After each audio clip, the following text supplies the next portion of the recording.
All right, let's try this again. This is that sequential game, the ultimatum game. Harry has the 4 quarters. He makes an offer to Sally. If she accepts, they get the offer that Harry made. If she rejects, they each get 0. And we have Harry able to give her 1, 2, 3, or 4 quarters. And we're going to first do this just pretending they're both rational. And then we're going to do this with the assumption that Sally cares about fairness. And then we're going to talk about just briefly about what experimental data on the ultimatum game reveal. Do humans tend to be rational, or do they have a concern for fairness? We'll get there.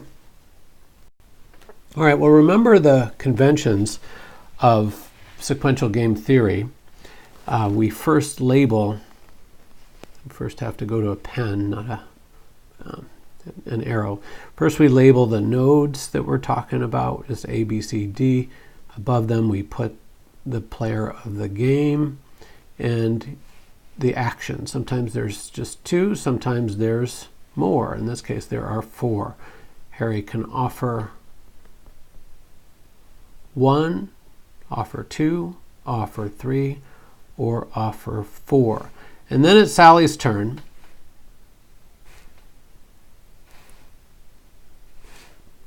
Nodes B, C, D, and E.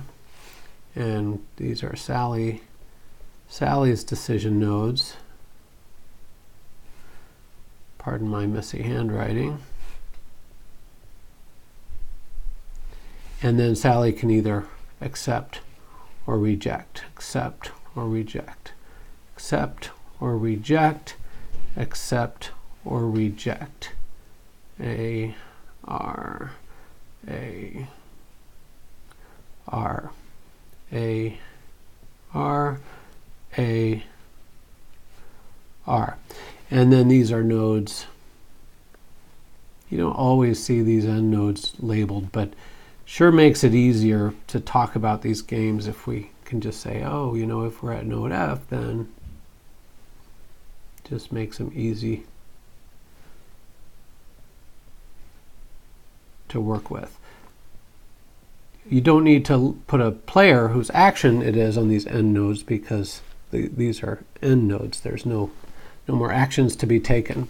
And then we always write the payoffs, first mover, second mover. If there were 3 game players, we'd do it in the order of their first move. So anyway, Harry, if he's offered 1 and Sally has accepted, Harry's got 3 quarters. Sally has 1, and that is Harry's best. Harry's payoffs are 1, 2, 3, 4. 1 the worst, 4 the best. So we're just going to call that a 4. This is sort of awkward. I did it in class as the number of quarters, which makes more sense, except for where they're going with this problem next, and we'll get there. If they reject, they each get 0. This is Sally's second worst payoff. And in this case, where they both just care about the number of quarters they have, how much money they have, 0 is the worst. If Harry offers Sally 2, they both are at their second best. It's Harry's second best. It's Sally's third best. You'll see in a moment. She has 2 quarters, but she could have as many as 4 given the terms of the game. And then reject. They each get 1. I'm just going to label those so we don't have to keep thinking about them. And then if Harry offers 3 and Sally accepts, Harry's at his second worst outcome, and Sally's at her second best. And then finally, if Sally gets all the quarters, she's at her best possible outcome given the assumptions of this iteration. Let's prune this game tree. Remember how we do that? We just start from the end and the end node and work our way backwards. So let's do this in a different color pen. If Sally is at node E, She could accept and get her best or reject and get her worst. Clearly she'll accept. And by that same logic, we see that in this iteration, Sally will accept any offer that Harry makes. So now we're done with that last tier, unless we move back a tier. There's only 2 tiers in this case, but sometimes there's many, many more. In a more complex game, the same methodology works. If Harry offers Sally 4 and she accepts, Harry gets his worst outcome, and he sees other actions make him better off, so he wouldn't do that. Likewise, offering 3 is out because that's his second worst. And given that he knows she's going to accept whatever he offers her in this game where he's just a cold-blooded, rational person, he's going to offer 1 quarter, and Sally's going to accept. That's our subgame perfect Nash equilibrium. So there we have that. Now we're going to do another case, and that's where Sally cares about fairness. So let's see what that looks like. I've got this picture. I did this whole screencast before, and I muted the sound at like minute 2 or 3 or something like that. Thank you for telling me that. I think I figured out why I did that, but how I did that. They've got a poor design, so if the bottom of my hand hits the base of the bottom of the screen, there's a mute button down there. I didn't notice that until I tried to figure out what the heck went on this last time.